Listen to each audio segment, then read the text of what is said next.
Right, the focus of my presentation is the two sites which are arguably the most important of the stone quarries of the eastern desert area, Mons Claudianus and Mons Porphyrites, whose products were exclusively, or very largely exclusively, to furnish the imperial building projects of the emperors themselves, and imperial sculpture, and in the case of porphyry, also imperial burial places. I can hardly talk about this work without paying tribute to my colleague David Peacock, who sadly died very suddenly last year, but who is the architect of the work on the quarries of the two sites. The two sites lie, both of them, firmly within the mountains, but rather differently situated. And this has provided differences in terms of the way the sites were exploited. Mons Claudianus is pretty well at the watershed at the highest point, which means that when we go from the settlement areas up into the quarries, there is not a very considerable rise in terms of the height of the two areas. Porphyrites, on the other hand, lies very close to the edge of the mountain massif, and as you will see, the geological resource which provides the stone is therefore very much higher above the settlement itself, and this gives rise to a totally different pattern of settlement. The archaeological aims of the two projects were very much the same, in the sense that both were intended to make intensive and, as far as possible, total survey of a degrading resource in terms of mapping the settlements themselves and the quarries which formed the raison d'etre of those settlements, and thus to try to elucidate the technology of the quarry working, and then to undertake necessarily selective excavation in order to provide dating material for the developments of the sites, to provide cultural material for the understanding of the sites, to provide material to show the trading contacts, and also environmental material to put the sites firmly within their environmental context. Now, when talking about Claudianus, I in fact will move first of all to a site nearby, what might be called a satellite site of the Claudianus complex, but which was also shown to be its forerunner. Among the documents that were retrieved from Claudianus, there were several which referred to a locale, Tiberiane, which was clearly an area where quarrying was being undertaken. This recalled to mind very nicely Pliny the Elder's reference to a stone known as Tiberian stone. And it proved possible to identify the site of Tiberiane as this small fort site here, which lay a few kilometers to the southwest of the focus of Claudianus proper, which was, in terms of what could be seen now on the surface, a relatively small quarry undertaking. Here you can see just the three quarry areas which were exploited, and the slipways and associated, there was a cemetery area, watchtower up there, and the small fortlet. Its identification as Tiberiane, well, the nature of the stone itself, which fitted in with Pliny's description of a black spotted stone. Small-scale excavation in the area of the rubbish dumping outside the fort unfortunately did not produce conclusively early material, and in fact the material that was retrieved was very much coeval with the major settlement at Claudianus itself. but lurking underneath this somewhere, there is very likely to be a settlement of the Tiberian period. A full survey was made of the fort, which had been plotted by earlier explorers in the area, but not in the detail which the project was able to do it here. So focusing on Mons Claudianus itself, one comes again to an area which has more than one location associated with it. Mons Claudianus, one of the sites which we were able for a long time to have known by its Roman name because of this inscription referring to the marble works of Mons Claudianus in the Tiberian period. But the name Claudianus, why Claudianus? We clearly here appear to have a reference to a Claudian of some sort, and the material known from the site, inscriptions long known from the site, had pointed to nothing earlier, in fact, than Trajanic or Hadrianic. Where was the earlier material? Up here, the major Claudianus focus.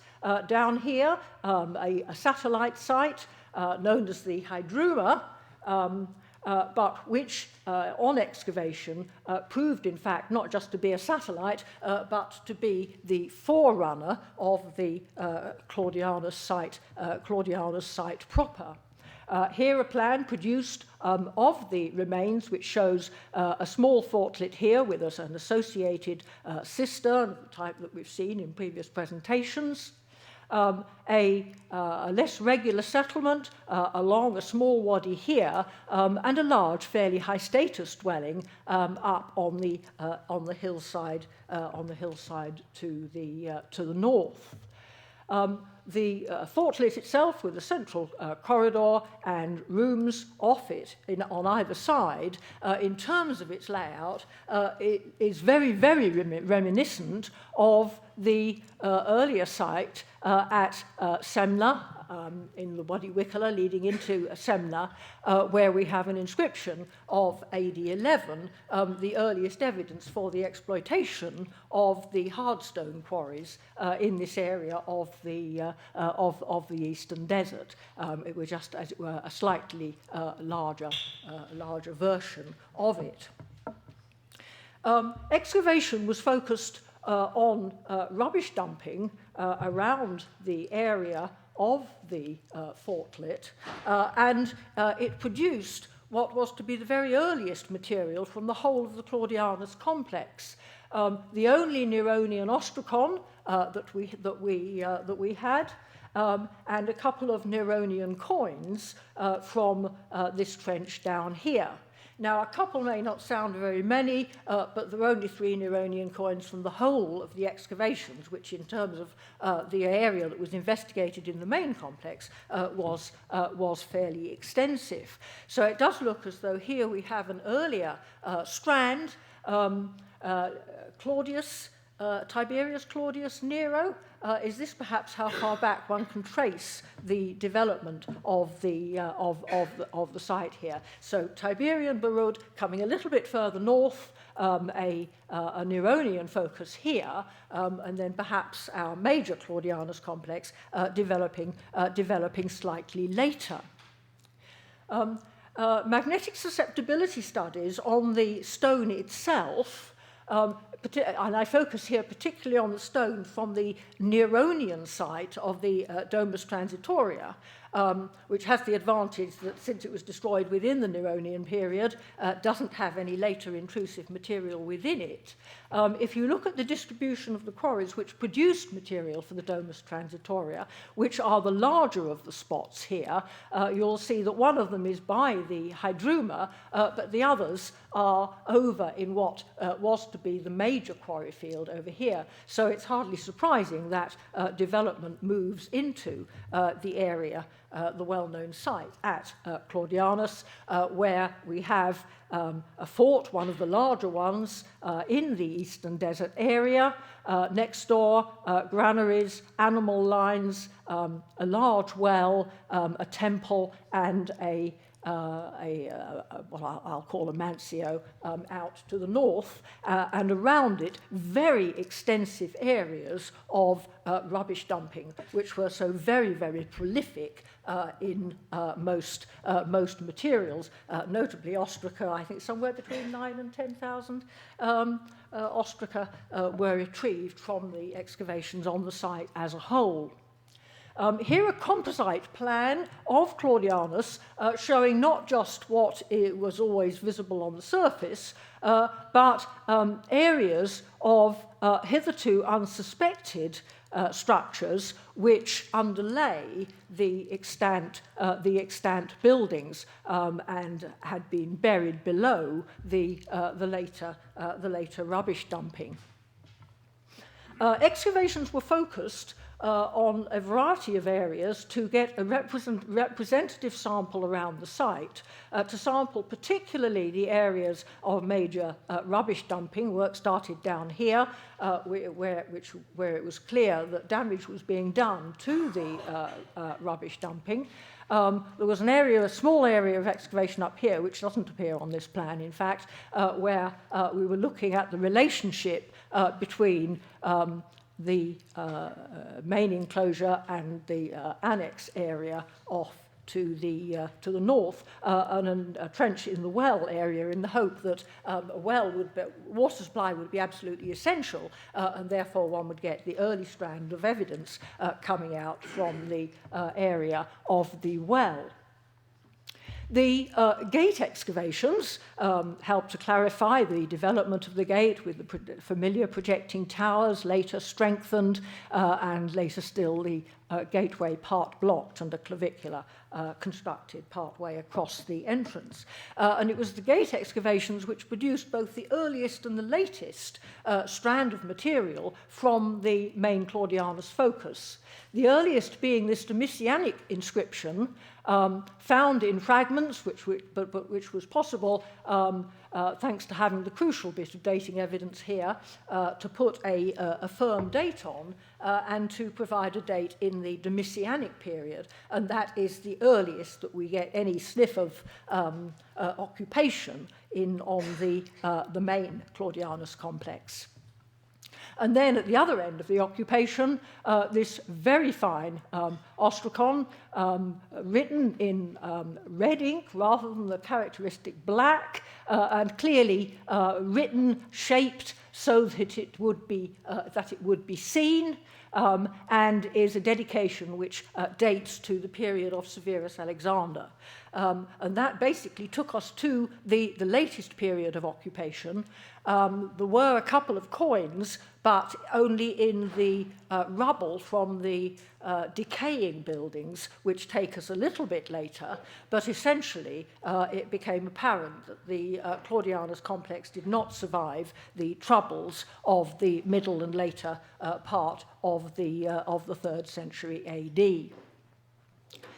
In terms of the area looked at, we were looking at sort of, as I said earlier, representative areas within the site and outside it. And the South Sabark was an earlier focus because of the damage being done here and the apparent excellence of the preservation of what was seen on the site. Extensive dumping starting in the Trajanic period, but appearing underneath it, and indeed partly interleaved with it, a small building. Dumping had already begun before the building was put in the about 107, 108, something like that. The building went on being occupied with rubbish being dumped behind it until the Antonine period, when the building itself comes to an end and the area is totally subsumed by subsequent periods of rubbish dumping.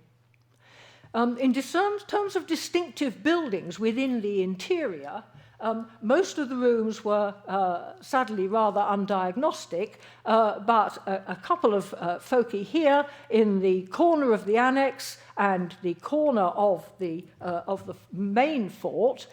In the annex, we had a communal kitchen area, a large kitchen area, dating to the later part of the 2nd century AD. And in the corner of the fort, a rather fine latrine building, side by side with the occupation area, backing onto the fort wall, and with access here up onto the rampart walk in the first phase, and subsequently dumping occurs, and a corner tower is added on in the area, and again, finally, the whole thing becomes consumed with rubbish dumping. The whole thing is buried, and indeed many of the rooms were shown to have gone out of use well before occupation had actually come to an end. In terms of which buildings were within the site and who was within the fort, there was a total conflation of material which you might say was of a civil type and of a military type. But the problem was that so much of the material was redeposited, it wasn't really diagnostic in helping us to extricate, as it were, who was operating where within the interior. In terms of chronology, it was possible to extract some early features which dated the later Trajanic activity, and it is perhaps from this area here the broken inscription of Domitianic date, which had clearly been up and on display, and when it had the name of Domitian erased from it, was subsequently broken into little bits, which I rather feel then were used in the construction then of the major Trajanic fort, which was put in. And if you look at the distribution of inscriptions around the site, the Domitianic one here, as I say, possibly relating to this, Trajanic, Hadrianic, showing that it was in at that period that you get the very major development of the site, and it proved that then this was extended in the middle to later part of the 2nd century AD, and then with just minor amendments subsequent to that, prior to the whole-scale abandonment of the site. David Peacock's work on the quarries showed there to be about 130 individual quarry sites, and allowed detailed study of the quarry technology.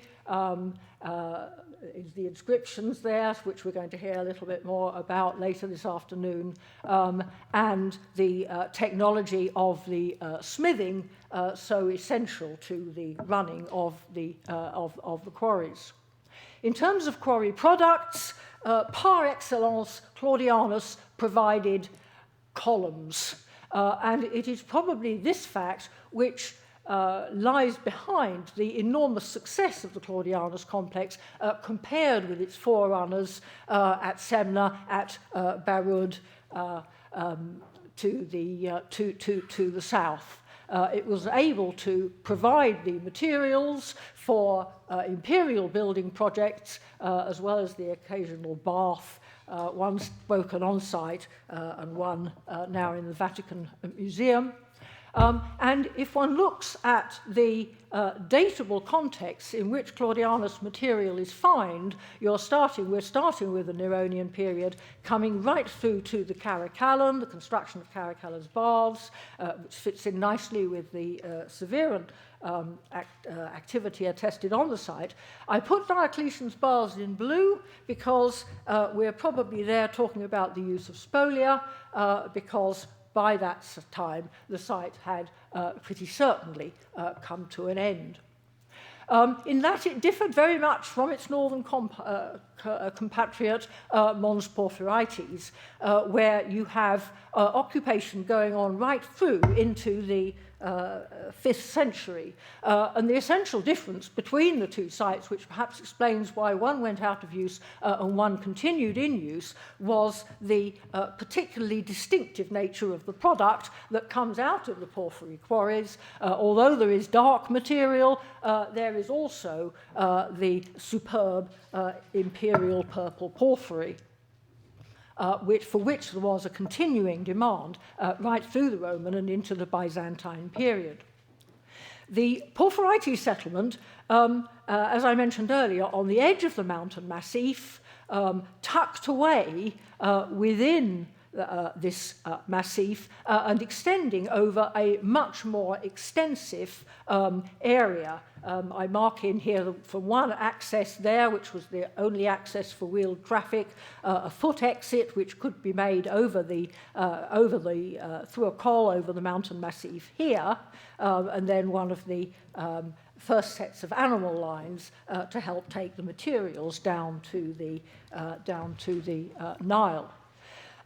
It is a much more harsh environment, and the quarries sit high up, 100, perhaps 200 meters above the wadi floor, in a very dispersed way, which results in this very distinctive dispersed settlement, set of animal lines here, the main administrative centre, shall I call it, of the quarries there, a little footpath station guarding the route over the mountain.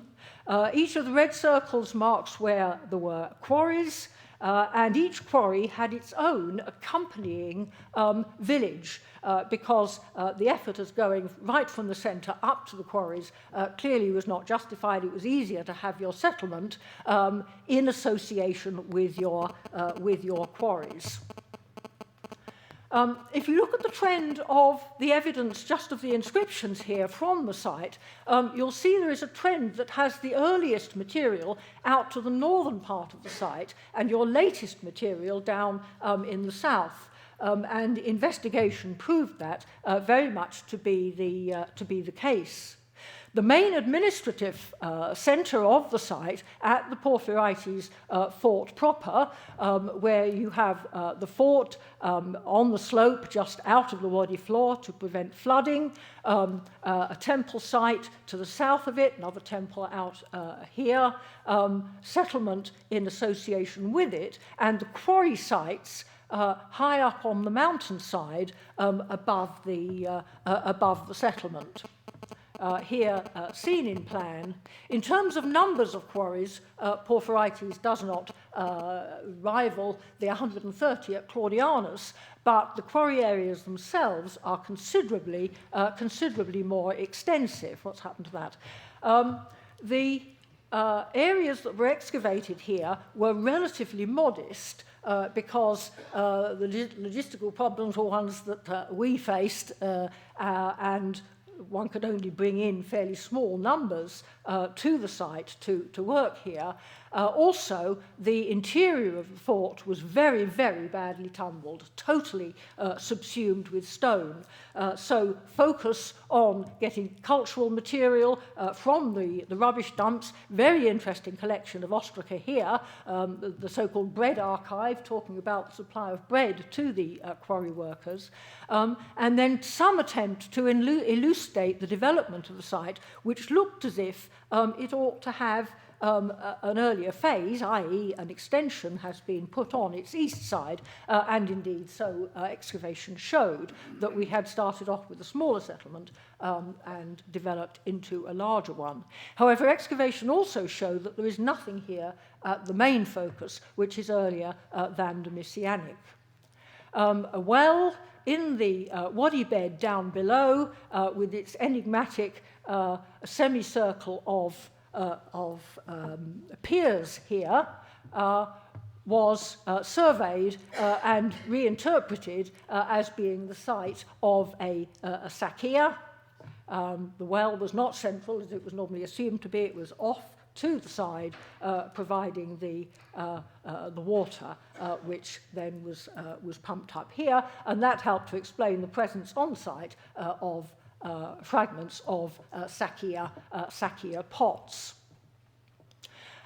Going to the very earliest phases of activity, we move to the north, starting with the Bradford village. Most of the individual locale around here were known prior to our project being launched.